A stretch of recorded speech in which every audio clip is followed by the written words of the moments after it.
Bonjour à tous, alors très petite vidéo plus réaction à l'actualité. Après l'accident il y a quelques jours de Dale Snodgrass. Alors son nom vous dit peut-être pas grand chose si vous connaissez pas trop la Navy américaine.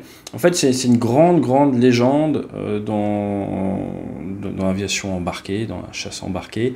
Vous avez peut-être même sûrement déjà vu certaines de ses photos. Il faisait des démonstrations en F-14 Tomcat. Et il est décédé il y a quelques jours dans l'Idaho, c'est dans le nord-ouest des États-Unis, à bord d'un SCAI, un Marquetti SM-109, qui est en gros une sorte de dérivé du Cessna Bird Dog, une sorte de gros Cessna 170 avec un plus gros moteur. D'après les observateurs, les pilotes qui étaient là, il aurait fait au décollage une montée très steep, très pentue, et ensuite il aurait décroché et s'est retombé. Donc à l'heure actuelle, il y a une enquête en cours, on ne sait pas ce qui s'est passé. Les recherches, forcément, ça va être autour de trois grands points. Le premier point, c'est facteur humain, une incapacitation du pilote. Il avait plus de 70 ans, 72 pour être précis. Le deuxième point, ça va être au niveau des contrôles, s'assurer que les contrôles n'étaient pas bloqués, qu'il n'y ait pas un problème au niveau des commandes de vol, et également au niveau du trim. C'est pas on peut arriver sur les pilatus de largage de parachutiste, les trucs qui montent, ils redescendent, souci de trim. Donc c'est sûrement des points, maintenant on ne sait pas, l'enquête est ouverte. L'objectif de cette vidéo c'était quoi? C'était juste vous montrer qu'une légende, une véritable légende, hein, il a plus de 4500 heures sur avion, 4800 heures sur avion à réaction. Il a été nommé en 1985 le Pilot of the Year de la Navy.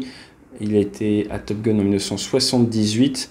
Donc vraiment quelqu'un qui avait tout fait dans sa carrière, qui était maintenant très connu dans le milieu nord-américain, du meeting aérien des Warbirds qui volaient sur jet, tout ça. Vraiment un mec, sa vie c'était l'aviation, et qui s'est tué sur un avion léger.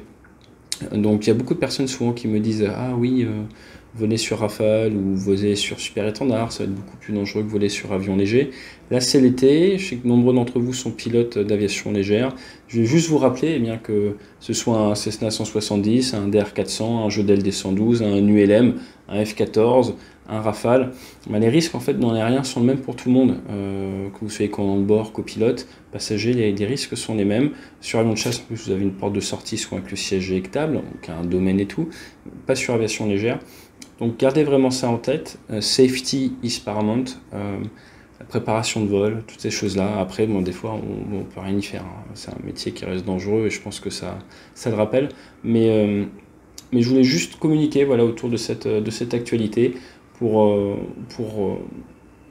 vous rappeler, en cette période d'été, là, je vois ça vole beaucoup dans le sud-ouest en ce moment, que l'aérien, ça peut être dangereux, qu'il faut mettre toutes les chances de son côté avec les procédures, avec les checklists, avec toutes ces choses-là, et vous encourager à vous renseigner sur Snodgrass, sa vie, son œuvre. Vous allez voir, il y a pas mal de documentaires, pas mal de choses. Vous allez vous rendre compte que c'était une autre époque et que c'était pas la pire des époques. Allez, fly safe.